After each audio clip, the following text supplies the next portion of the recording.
Welcome to the deep dive. Today we're not just unpacking information, we're exploring the way connections get made, sometimes in, well, pretty bewildering ways. Definitely bewildering. Our subject is Professor Alistair Finchley Smythe III.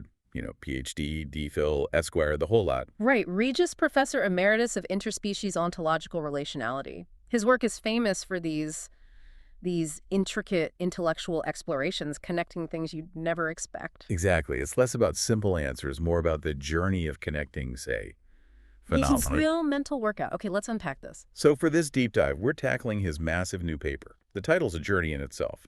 Prolegomenon to the hydrometamorphistic fluxations of the obnubilicious conflageralis. Chuckles lightly. Yeah, it just rolls off the tongue. Our mission basically is to navigate how he links, and get this, waffles, mules, bubblegum, ant farms, instant noodles, and bus drivers. All six. How? Through his core concept, the liminal dialectic. His idea is that everything, no matter how different or everyday. Like waffles and bus drivers. Exactly. They're all bound by what he calls an ephemeral, albeit unassailable, propinquity. Okay, ephemeral, albeit unassailable, propinquity. So a fleeting, but undeniable closeness. Is that the gist? That's a good way to put it, yeah. Fleeting, maybe hard to pin down, but real.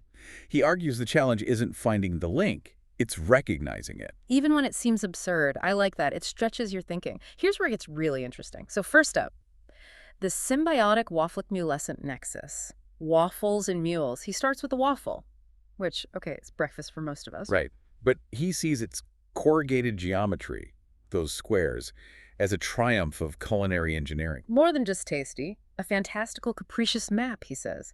Even a pro-epigram of the vast, unknowable territories of our own psyche. That's deep for a waffle. He sees that grid structure as significant, order imposed on something, and he looks at its origin story. It didn't just pop into existence, sui generis. Meaning of its own kind, spontaneously. Right. No, he calls it the improbable progeny of the humble pancake, which he says was more antinomalidite and unstructured. Antinomalidite. So like anti-structure. Rebellious, the pancake as the rebel ancestor. Kind of, yeah. Its formlessness, its pusillanimous liquidity, that sort of timid runniness, was changed utterly For what? by the impudent and dinoprotropaic invention of the waffle iron. Okay, dynamo-protropaic, that sounds energetic, like a transformative force. Exactly, a force that gives structure. The waffle iron takes the fluid pancake batter and bam, gives it this rigid dynamic form. Okay, I see the transformation part. How does that connect to a mule? Well, that's the pivot. He brings in the mule, calling it a peripatetic paragon of stubborn, albeit pragmatic, hybridity. A wandering ideal of stubborn hybridity. And a corporeal anacolathon, a biological non sequitur. Yeah, like a grammatical error made flesh, or something that doesn't logically follow. A biological oddity. That's quite the description. So how does the mule embody this liminal dialectic? Its origin, right, the transvelatudinary union of a horse and a donkey. Just cross-species breeding, two distinct things coming together. Ah, okay, so the parallel, he calls it perfidious and altogether mirificent, deceptive but wondrous. Yes. He argues the waffle's culinary origin coming from the pancake via the iron, the mule's zoological origin from horse and donkey. How does he phrase that connection directly? He puts it like this. Just as the horses and donkeys' separate essences were melded into the singular, obdurate being of the mule, so too were the pancake's amorphous qualities, and the waffle iron's rigid structure coalesced into the singular, delectable entity of the waffle. Wow. Okay, so the blending of distinct things into something new and, well, stubborn in the mule's case, delectable in the waffles. Exactly. And then he coins this fantastic phrase for it.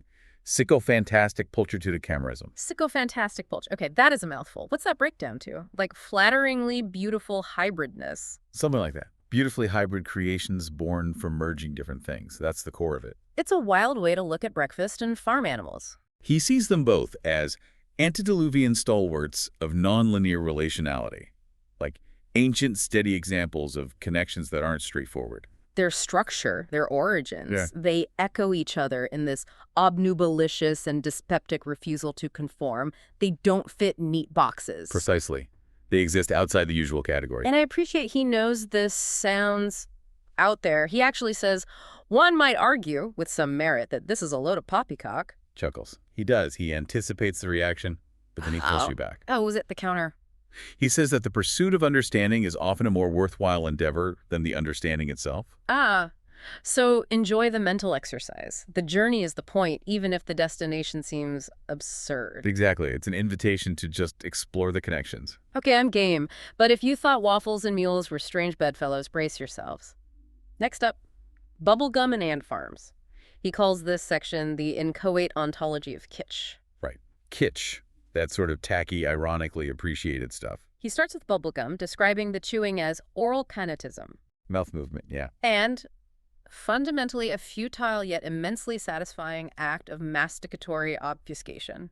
Chewing that hides its lack of purpose. You're chewing, but not for nutrition. It's just chewing. Pure kitsch. Pointless, maybe, but we enjoy it. Exactly. Pure, delightful purposelessness in a way. So how on earth does that relate to an ant farm? They seem totally opposite. They do. He calls the ant farm a microcosm of meticulous and frenetic order. A glass-enclosed juggernaut of incessant Herculean travail. Lots of hard work in there. A paragon of logisticism, a model of organization. Ants are all about perfunctory and unyielding industry. Total opposite of aimless bubblegum chewing. So chaotic non-purpose versus structured purpose. Where's the bridge? The bridge is, he argues, the ant farm for all its internal order is itself mega kitsch. How so? It's a human-orchestrated diorama. We set it up, we watch it for prurient voyeuristic curiosity. It's a curiously sterile distraction. So our interaction with it is the kitsch part. We watch their purposeful work for our own purposeless entertainment. Precisely. So his conclusion for this pair, one is the sycophantastic masticatory of the inchoate, the other, the entomological apologia for structured purposelessness. Okay. Fawning chewing of the formlesses versus the insect-based excuse for useless structure. Wow. Both, in the end, are sort of profoundly pointless, but in different ways. That's the idea. And then there's this amazing anecdote you found from a newly declassified record. Yeah, get this. Apollo 9, apparently they had a leak, a crack causing depressurization. Big trouble. And they used chewed bubblegum to stick an ant farm over the crack. Sealed it. Saved the mission. No way. Bubblegum and an ant farm actually saving astronauts. Incredible, right? Talk about a dyspepsia-circuitous relationship. A weird roundabout connection with a serious outcome. That's amazing. Finding purpose in the purposeless, literally. And the professor doesn't stop there. He finds links in cinematic sycophantia movies. Right. He points to two films, Bubblegum Barney from 2002. The kid collects wrappers to get an ant farm. So proprandial mastication, chewing after eating, becomes a strategic prologist. Chewing gum is a tool to get the ant farm. Exactly. Then there's Ant Farm Summer from 1982, the contest winner. This is wild. Blows a huge bubble. A ventripotent ephemeral bubble. That's full of her trained ants. Trained ants in a bubble. That's definitely an ultramontane feat of ant-based engineering. Beyond the mountains, indeed. So yeah, these bizarre fictional links mirror his theoretical ones. And how does he sum up this whole bubblegum ant farm section? As an exercise in flossnosinahilipilification? That word again. Remind us. Estimating something as worthless? Or maybe assigning deep meaning to something trivial. Finding significance in the insignificant, the nugatory and transvaletudinarian, the useless and constantly changing, which kind of feels like what we're doing right now. Perhaps. It's meta. Okay, on to the final pair. Instant noodles and bus drivers. He calls this a prosodic conflation of liminal proethalism. That sounds almost musical. It does. Like a poetic, merging, prosodic conflation of things that are on the edge, available. Liminal proethalism. He argues they both represent tenebrous fluxism. A dark flow. And a supine capitulation to the obnubilicious human penchant for perfunctory convenience. Whoa. Okay, translation needed. A lying down surrender to the confusing human love of basic ease. Pretty much. Yeah.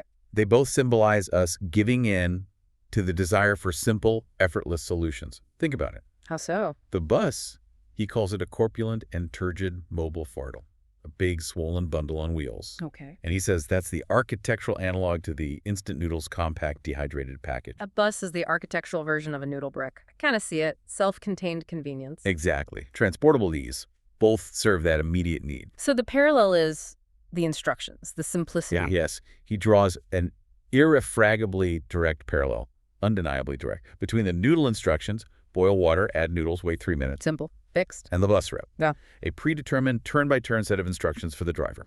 I see. The driver follows a set path just like you follow the noodle recipe. He even says The bus driver is the transvaletudinarian embodiment of the noodles. The living embodiment of the noodles. A human vessel programmed inescapable purpose. Wow, that's bleak for the bus driver. It's a functional view for sure, personifying that transient functional existence. And this leads to maybe the most charming bit. Janky Noodle Clown, an obscure Canadian cartoon. From the 90s, yeah. Janky is a bus driver and a clown. And the kicker, his hair was made of dry, instant noodles. And passengers would sometimes nibble on it. Oh my gosh, that's something. What did the reviewer say? Bucky Tucker called it a happy, noisy mess of a show that made us laugh. A happy, noisy mess. And the professor notes this absurdity served as a pro-epigram for the show's entire philosophical underpinning. It enhanced the show's flossiness and hilipilification of mirth. So finding deep joy or meaning, or maybe just laughing at the meaninglessness embodied by a noodle-haired clown bus driver, perfect. It fits his theme beautifully, doesn't it? It really does. Okay, so we've journeyed through waffles, mules, gum, ants, noodles, and bus drivers. We arrive at the culminating point, as he puts it. Or maybe the multifarious miasma. What's the grand synthesis here? This is where he tries to tie it all together. He argues that these 6 things, waffles, mules, bubblegum, ant-farms, noodles, bus drivers, they are in fact not things at all. Not things? Then what are they? Merely chronocombobulations, temporal jumbles maybe, mere expressions of a greater, more fundamental principle. I know combobulations. I like that. So they're like symptoms, epiphenomena, secondary effects. Exactly. Pro-epigrams of a singular monolithic ontological truth that he has coined. Which is? The Great Discombobulation. Great Discombobulation. As he puts it. The waffle, the mule, the bubblegum, the ant farm, the instant noodle, the bus driver. They are all, without exception, merely fractals of a grand, cosmic, and utterly purposeless zugzwang. Fractals of a cosmic, purposeless zugzwang. Wow, okay, zugzwang, that's the chess term where any move makes things worse, right? That's the one. So these everyday things are just repeating patterns within a vast cosmic setup where, well, maybe purposeful action is inherently problematic or even meaningless. My head is spinning a little. I'm sure yours is too, listening to this. Let's try and ground it. What's the core message of the Great Discombobulation for us? Essentially, maybe searching for inherent purpose in these individual items is missing the bigger picture. Yeah. But of course, it's Finchley Smythe, so... There are counterpoints. Of course there are. It's like intellectual whiplash. Right. He immediately throws curveballs at his own idea. Okay, layer 1 of the counterargument. First, to believe they are anything more is to engage in a form of flossinasana hilipilification. There's that word again. To believe that they have some grand predetermined purpose is the greatest self-deprecating hubris of all. So thinking trivial things have grand meaning is humble arrogance, a contradiction in terms. Exactly. Believing in purpose is hubris. But then, almost in the same breath, he asks, perhaps their very purposelessness is their purpose. The paradox is the point. Their lack of design is their meaning. Okay. Purposelessness is purpose. Got it, maybe. And the final twist. To rest this argument upon the supine laurels of serendipitous telos is to commit a perfidious act of noceophobia, emphasizing the ineluctable primacy of the nugatory over the fulminating. Whoa. Okay, don't just lazily accept accidental purpose, because that's a fear of knowledge, noceophobia. Instead, recognize the unavoidable importance, ineluctable primacy, of the trivial nugatory over the flashy or booming fulminating. Exactly. Don't settle for easy answers, basically. Embrace the paradox. Acknowledge the power of the seemingly unimportant. He leaves you wrestling with it. He certainly does, and the reviews you found show people really did wrestle with it, or just got mad. They really capture the split reaction. Woogie Meebers from the Dizzy Buzzer Sub News and Review called it a farrago of the most delightful and maddening sort. A delightful mess. An intellectual mondegreen like mishearing song lyrics, but for ideas. Meebers admitted understanding zilch of the connections, but was captivated by the sheer audacity. So, appreciated the performance, even without getting the plot. Kind of. Meebers concluded, a monument to profound nonsense, but it is a thoroughly delightful and refreshingly honest one. Profound nonsense, I love it, but Fanny Plume? Not so much. Not at all. Fanny Plume from Fanny Plume's festoon of curious curios. Hated it.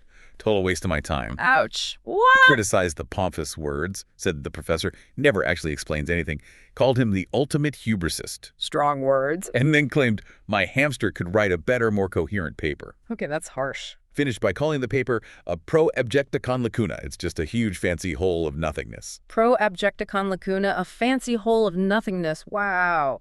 From delightful nonsense to hamster-level nothingness, that really shows the range, doesn't it? It perfectly illustrates how his conflargarulus, that confusingly wordy approach, lands differently for everyone. So that brings us to the end of our deep dive into Professor Finchley Smythe's opus, the Prolegomenon.